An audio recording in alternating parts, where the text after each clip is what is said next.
नमस्कार बच्चों, मैं सीपी सर। अगली प्रश्नावली 1.4 शुरू करने जा रहा हूँ। उसके पहले ये प्रमेय हैं जिनको आप समझेंगे।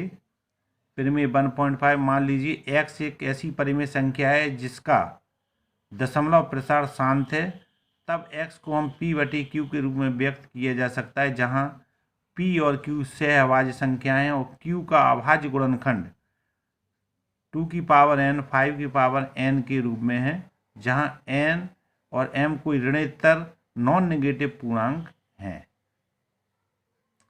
और परिमेय 1.7 है, मान लीजिए x बराबर p/q एक परिमेय संख्या है जहां q के अभाज्य गुणनखंड 2 की पावर n 5 की पावर m के रूप में नहीं है।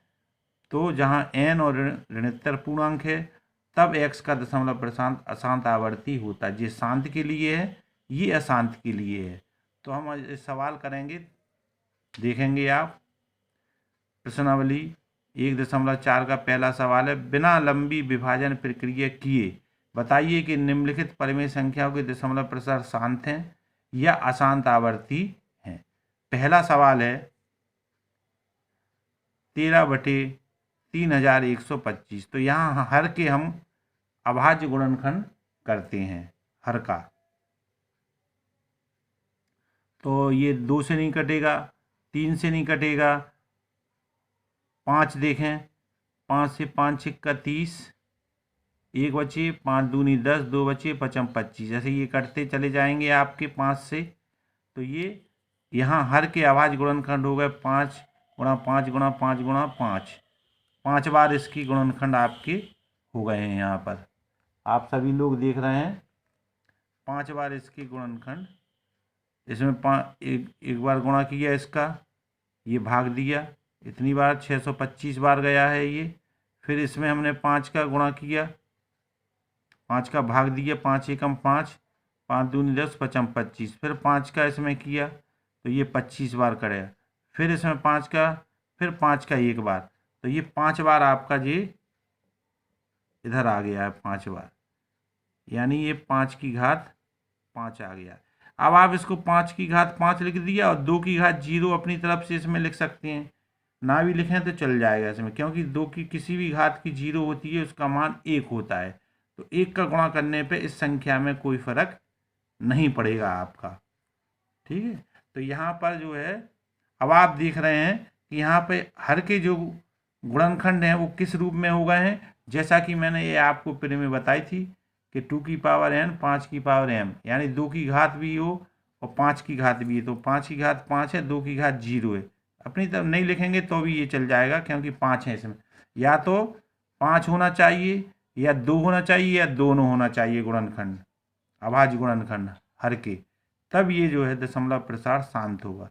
तो यहाँ 13/3125 का दशमलव प्रसार शांत है। अब अगला सवाल है आपका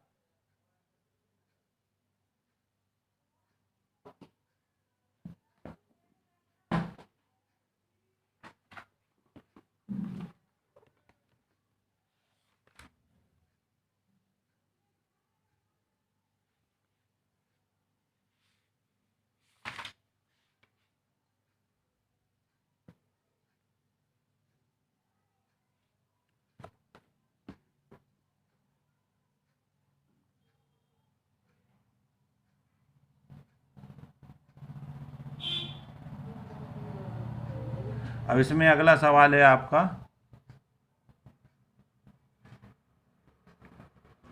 दूसरा सवाल 17/8। 8 के अभाज्य गुणनखंड निकाले 2 गुणा, तो यहाँ 8 के अभाज्य गुणनखंड हो गए 2 गुणा 2 गुणा 2, यानी 2 की घात 3। तो इसको हम लिख सकते हैं 2 की घात 3 गुणा 5 की घात 0। तो ये इस रूप में आपके हो गए हैं, यानी यहाँ पर इसके अभाज्य गुणनखंडों का रूप हो गया 2 की पावर m और 5 की पावर n। तो यहाँ पर इसका दशमलव प्रसार क्या हो जाएगा, शांत हो जाएगा। ठीक है। तीसरा सवाल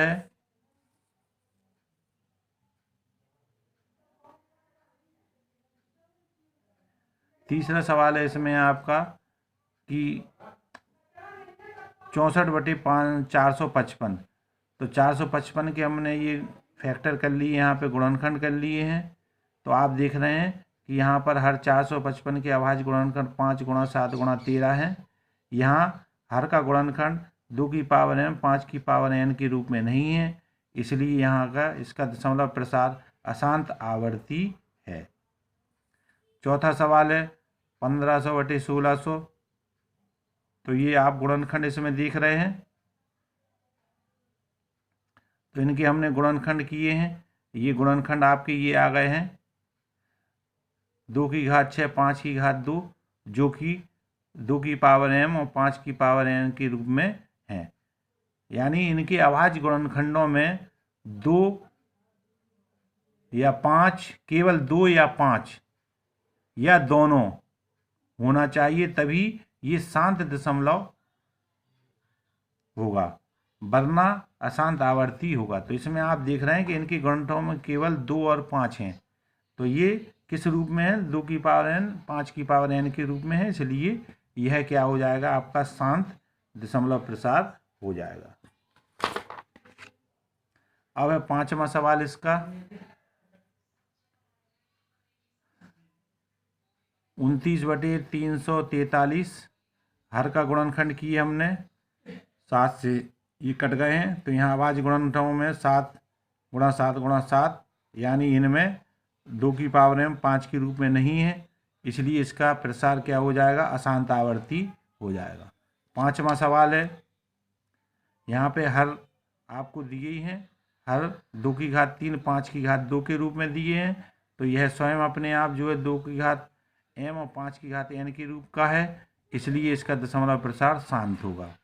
7वां सवाल, ये भी m को दिया इस रूप में, लेकिन आप इसमें देख रहे हैं कि इसमें 7 की घात 5 जुड़ा हुआ है, जो इस रूप 2 की घात m और 5 की घात n के रूप में नहीं है, इसलिए इसका दशमलव प्रसार कैसा होगा? अशांत आवर्ती होगा।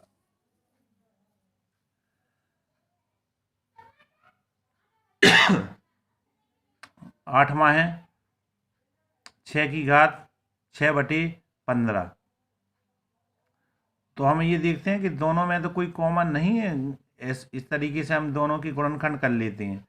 तो ये भी चेक कर लेना चाहिए। तो 6 के गुणनखंड किए हमने, तो 2 गुणा 3 आ गए। 15 के किए 3 गुणा 5 हो गए, 3 से 3 कट गए, 2/5। तो यहाँ हर के गुणनखंड में आपको 5 दिखाई दे रहा है, तो 5 की घात 1 और 2 की घात 0 लिख सकते हैं, यानी ये किस रूप में है? 2 की घात m 5 की घात n के रूप में है, इसलिए इसका प्रसार क्या हो जाएगा? शांत। अब आप अगर वैसे करते तो आपको 3 दिखाई देता, 3 और 5, लेकिन ऊपर की भी संख्या हमें देखना है, अंश को भी देखना है उसमें कि कहीं उससे कोई कट तो नहीं रहा है, तो उसको भी, उसके भी गुणनखंड करके हम इसमें देख लेते हैं। जैसे आपका ये है, अगला सवाल है 9वां 35/50। 35 के अभाज्य गुणनखंड 5 गुणा 7, 50 के 2 गुणा 5 गुणा 5, 5 से 5 कट गए आपके, ये 8 नहीं है, 5 से 5 कट गए हैं आपके, ठीक है। तो कितना बचा? 7/2 गुणा 5। यहाँ हर के अभाज्य गुणनखंड 2 गुणा 5, जो कि 2 की पावर m और 5 की पावर n के रूप में है, तो इसलिए इसका प्रसार कैसा हो जाएगा? शांत हो जाएगा। 10वां सवाल है 77/210। दोनों के अलग अलग गुणनखंड कीजिए हमने। इसका 7 गुणा 11, 2 गुणा 3 गुणा 5 गुणा 7, 7 से 7 कट गए, तो 11/2 गुणा 3 5 आ गए। इसमें 3 जुड़ा हुआ है साथ में, तो ये इस रूप में नहीं है, 2 की पावर n 5 की पावर n के रूप में नहीं है, इसलिए इसका दशमलव प्रसार अशांत आवर्ती होगा। अगली कक्षाओं में इसके शेष सवाल कराए जाएंगे।